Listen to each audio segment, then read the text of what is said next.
कहानी का नाम है पति पत्नी की कहानी। राधिका और नवीन को आज तलाक के कागज मिल चुके थे। दोनों ही साथ निकले और दोनों के परिजन साथ थे। उनके चेहरे पर विजय और सुकून साफ झलक रहे थे। 4 साल के लंबे लड़ाई के बाद आज फैसला हो गया था। 10 साल हो गए थे शादी को, मगर साथ में 6 साल ही रह पाए। 4 साल तो तलाक की कार्रवाई में ही लग गए। राधिका के हाथ में दहेज के सामान की लिस्ट थी जो उसे नवीन के घर से लेना था, और नवीन के हाथ में गहनों की लिस्ट थी जो राधिका से लेनी थी। साथ में कोर्ट का यह आदेश भी था कि नवीन 10 लाख रुपए की राशि राधिका को चुकाएगा। राधिका और नवीन दोनों एक ही टेम्पो पर बैठकर नवीन के घर पहुंचे। राधिका को उसके कुछ चीज़ें नवीन के घर से लेनी थी, इसलिए 4 साल बाद ससुराल जा रही थी। आखिरी बार बस उसके बाद कभी नहीं आना था। उधर सभी परिजन अपने अपने घर जा चुके थे।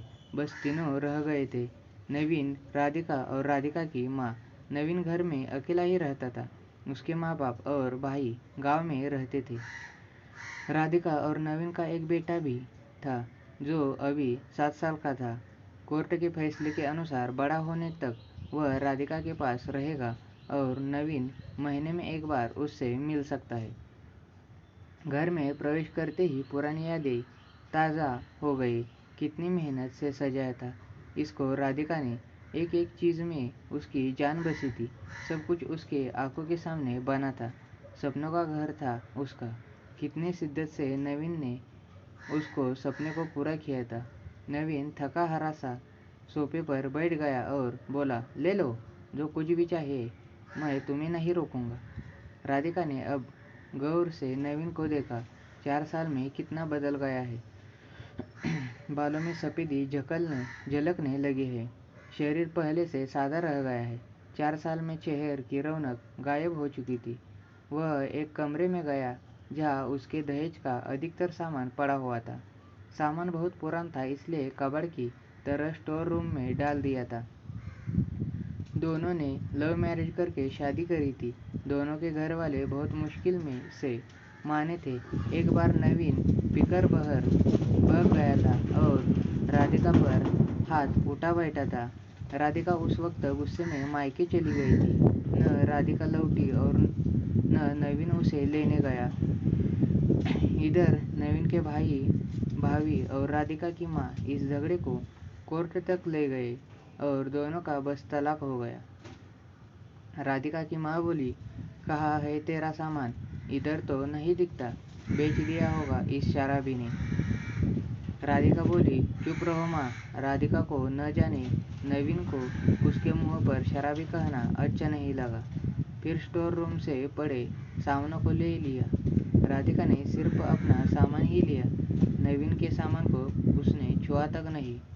उसके बाद राधिका ने नवीन को गहनों से भरा हुआ बैग पकड़ा दिया। नवीन ने बैग वापस राधिका को दे दिया और कहा, रख लो, मुझे नहीं चाहिए, काम आएगा तुम्हारे मुसीबत में।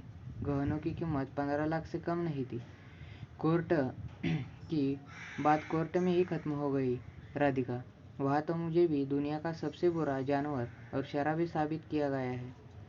यह सब सुनकर राधिका की माँ ने कहा, नहीं चाहिए हमें यह गहने, और वह 10 लाख भी नहीं चाहिए जो कोर्ट ने देने को कहा था। नवीन सोफे से खड़ा हो गया। राधिका ने अपना मुंह फेर लिया। नवीन बोला, इतनी बड़ी जिंदगी पड़ी है, कैसे काटोगे? ले जाओ, तुम्हारे काम आएगा।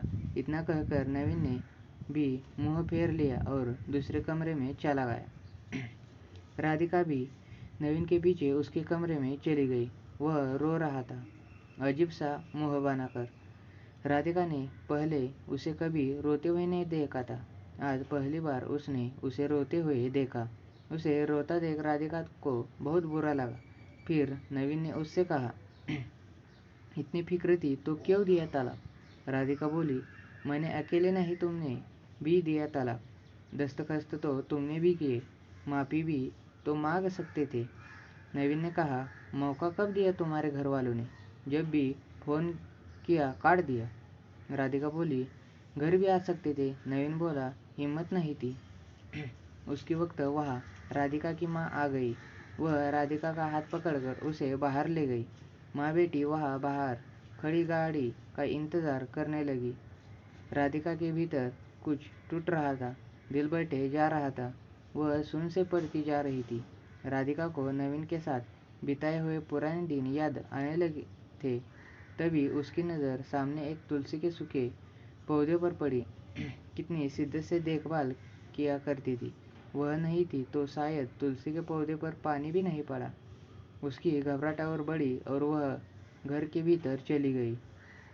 उसकी माँ ने उसे पीछे से पुकारा, मगर उसने उसे अनसुना कर दिया। नवीन बेड पर उल्टे मुँह पड़ा था। एक बार के लिए उसे उस पर दया आई, लेकिन वह जानती थी कि अब कुछ खत्म हो चुका है, इसलिए उसे भावुक नहीं होना है। उसने अपने कमरे को देखा। कहीं कहीं तो मकड़ी के जाले झूल रहे थे। कितनी नफरत थी उसे मकड़ी के जालों से। कुछ देर बाद उसकी नज़र दीवार पर कुछ फोटो पर पड़ी, जहाँ वह नवीन से लिपट कर मुस्कुरा रही थी। कितने सुनहरे दिन थे वह। इतने में उसकी माँ फिर आ गई, हाथ पकड़कर फिर उसे बाहर ले गई। बाहर गाड़ी आ गई थी। सामान गाड़ी में डाला जा रहा था। वह लोग गाड़ी में बैठ गए। नवीन गाड़ी की आवाज़ सुनकर बाहर आ गया। अचानक नवीन कान पकड़कर घुटने के बल बैठ गया और बोला, मत जाओ, माफ़ कर दो। राधिका यह सुनने के पिछले 4 साल से ही तड़प रही थी। सब्र के सारे वाण एक साथ टूट गए। राधिका ने कोर्ट के फैसले कागज निकाले और फाड़ दिया और उसकी माँ के कुछ कहने से पहले ही लिपट गई नवीन से। साथ में दोनों बुरी तरह रोते जा रहे थे। दूर खड़ी राधिका की माँ समझ गई कि कोर्ट का आदेश दिलों के सामने ज़्यादा कुछ नहीं। अगर माफ़ी मांगने से रिश्ते टूटने से बच जाए तो माफ़ी मांग लेनी चाहिए। तो यह थी एक पति पत्नी की हार्ट टचिंग स्टोरी। मुझे उम्मीद है आपको यह कहानी पति पत्नी की पसंद आएगी।